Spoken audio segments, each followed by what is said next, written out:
పండగ వెళ్ళిపోయి ఇంటికి వచ్చిన వాళ్ళు వాళ్ళ ఇంటికి వాళ్ళు వెళ్ళిపోతూ ఉంటే మనసు బిగబెట్టేసి ఏటోళ్ళు అయిపోయిందండి. పరాసుకెళ్ళి ఆడుకుంటా వాళ్ళ కూడా మాట్లాడుకుంటా ఆనందించడానికి సేపు పట్టలేదని క్షణాల్లో గడిచిపోయే రోజులు. భీమవరం పందింకోళ్ళు పంది అయ్యాక పచ్చడెట్టేసినట్టు బంధువులు వెళ్ళిపోతూ ఉంటే దుఃఖంతో మనసు పచ్చడి చేసినట్టు అయిపోయింది. మళ్ళీ వీళ్ళంతా ఎంతకాలానికి వస్తారు. తాపేశ్వరం, పూతరేకులు, పెద్దాపురం, పాలకోవ, ఏలూరు, పెరుగు చెట్టు, కాడట్టుకొచ్చిన జున్ను పాలతో తీయడి జున్ను అన్ని కబుర్లు ఎట్టుకుని తిన్నప్పుడున్న మజా ఒక్కసారిగా పోయి సంబరం గాలిలోకి ఎగిరిపోయిందండి. కళ్ళకి మసకేసి చీకటి కమ్మినట్టు అయిపోయిందండి. ఇప్పుడిప్పుడే దిగుతున్న మామిడి పిందులతో మెంతి బదులు ఎడితే పిల్లలకి తీసుకుంటా కంచాల మీద కలపడ్డారు. ఇవన్నీ రుచి కుదరడం వల్ల అనుకున్నాం, కానీ చుట్టాలతో వచ్చిన పిల్లలతో జత కట్టిన సరదా వాళ్ళని నిజం తెలియలేదండి. అదే పచ్చడి పుట్టెడితే బొడ్డోళ్ళు ఎవరు కంచం వైపు రావట్లేదు. చాలా కాలం తర్వాత వచ్చిన ఆడబిడ్డలు కళ్ళు నీళ్ళు ఎట్టుకుంటూ ఇంటికి వెళ్ళేటప్పుడు కాళ్ళకి దండాలు ఎడతా ఉంటే లోపలికి ఎక్కేసినట్టు అనిపించిందండి. ఏం చేస్తామండి, ఎవరి సంసారాలు వాళ్ళే.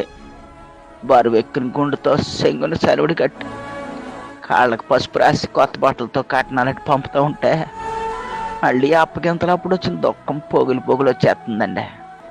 గోదావరి అంటే ఎలా కోళ్ళ మనుషులు అనుకుంటారు కానండి, ఫ్యామిలీ ఎక్కువ ఎర్రోళ్ళు అండి. చాలామందికి తెలవదండి. రైతులంతా ప్రపంచానికి పోగొట్టడానికి పొలం వైపు పోవడానికి సిద్ధమైపోతున్నారు. పాలోళ్ళు క్యాన్లు తోసుకుని రేపటి నుంచి పాలు వేయడానికి తయారైపోతున్నారు. కూరగాయలు అమ్మేటోళ్ళు పొద్దుగాల వచ్చి ఆటో బళ్ళోళ్ళతో మాట్లాడుకుంటున్నారు. ప్రతి ఊళ్ళో జనం గుంపులు గుంపులుగా బస్ స్టాండింగ్లో, రైల్ స్టేషన్లో ఆపడుతున్నారండి. చూస్తూ ఉండగానే అయిపోయిందండి పెద్ద పండుగ. వెళ్తా మా మానెళ్ళు మేనగోళ్ళు యాసంశాలకు వస్తామా అంటూ ఏడుతూ వెళ్ళిపోతుంటే గొంతులేదో అడ్డన్నట్టు అయిపోయిందండి. ఆ పిల్లలు మొక్కలు చూస్తే జాలేస్తుందండి. హాయిగా ఆడుకుంటూ నవ్వుతూ తుళ్ళుతూ పండగ గడిపేశారు. రేపటి నుంచి మళ్ళీ మామూలే అనుకుంటాం కానండి, సంబరం ఒకేసారి ఇల్లులో వచ్చేస్తే అది పోయేటప్పుడు పుట్టిన దుఃఖం కూడా ఇస్తుందండి. క్షణంలో గోదావరి చూడాలంటే మీరు రాజమండ్రి వెళ్ళక్కలొద్దండి. మనుషులు కళ్ళు చూస్తే చాలండి.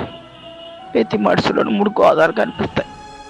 2 కళ్ళు 2 పాయలు, మనసులో అక్కడ గోదావరి. ఎంత బాధ వచ్చినా తప్పదు కదండి.